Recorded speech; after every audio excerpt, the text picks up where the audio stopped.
on the Lebanon ceasefire, I addressed this on Jimmy Dore, on Judge Napolitano, and we put it out on our podcast that we stream on Spotify and everywhere else.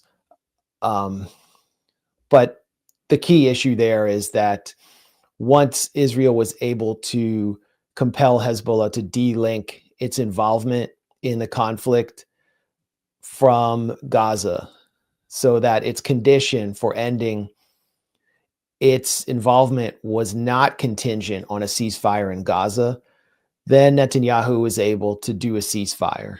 And that's the way Netanyahu has always actually sought quick deals to stay out of conflicts. But because of the nature of his governing coalition with such extreme figures as Bezalel Smotrich and Itamar Ben-Gvir, who have designs on Gaza and settling northern Gaza, Netanyahu is more reluctant to end the Gaza conflict because his coalition would collapse. So he was able to do a ceasefire deal in Lebanon with U.S. pressure. The Israeli-born Amos Hochstein was pushing the Lebanese government, and specifically Parliamentary Speaker Nabi Berri, who is the liaison to Hezbollah, to effectively allow Israel to continue operating in southern Lebanon after a ceasefire deal. So it's not really a ceasefire. And now, since the ceasefire deal has been inked, in just like a week, UNIFIL, the United Nations peacekeeping force in southern Lebanon, has recorded, even CNN's reporting it, approximately 100 ceasefire violations by Israel. These violations are serious. UNIFIL records like the most ticky-tack violations by the Lebanese side. It could be like shepherds moving their flock. But what Israel's doing is shelling civilian areas with tanks, attacking people, abducting people, and bombing. So they're continuing to operate. Lebanon's sovereignty has been completely violated. The 2006 UN ceasefire deal has been abrogated. And Hezbollah has been actually forced to strike back, but waited for UNIFIL to make this declaration before they did so, which was very tactical. So I think this will collapse pretty soon. What are your thoughts, Aaron? Yeah.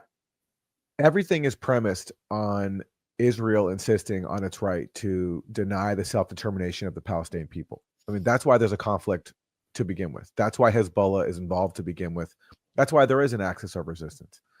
It's because there are people in the region who want to support Palestine's right to exist and the Palestinian people's right to self-determination, which Israel is devoted to crushing. And so any agreement that is premised on that, in which Israel retains the right to deny Palestinians their freedom and continue to carry out violence, it will ensure future conflict, because eventually, even if Hezbollah adheres strictly to the terms of any ceasefire agreement with Israel, Israel will always be looking for an excuse to provoke more violence, which it then uses to deepen its occupation of Palestinians. Now its main goal is to basically take over more parts of the West Bank that it wants, if not full-blown annexation. And if it does that, there will always be resistance and there will always be conflict. And it's a given. If you look at Israel's history, they always, even when they accept ceasefire agreements, they break them when they want to. I mean, look how many times they've broken ceasefires with Hamas in Gaza, including on the day when Barack Obama was elected in 2008, which was a really historical event. The first black president defeating, after 8 years of George W. Bush defeating the Republicans. And Israel took advantage of that and broke a ceasefire that was holding with Hamas and launched a massacre that continued up until Obama's inauguration. So, it was easy to predict that Israel would continue to violate an agreement that's called a ceasefire, especially when it had, as you talked about, Amos Hochstein acting as its lawyer under the guise of being a broker.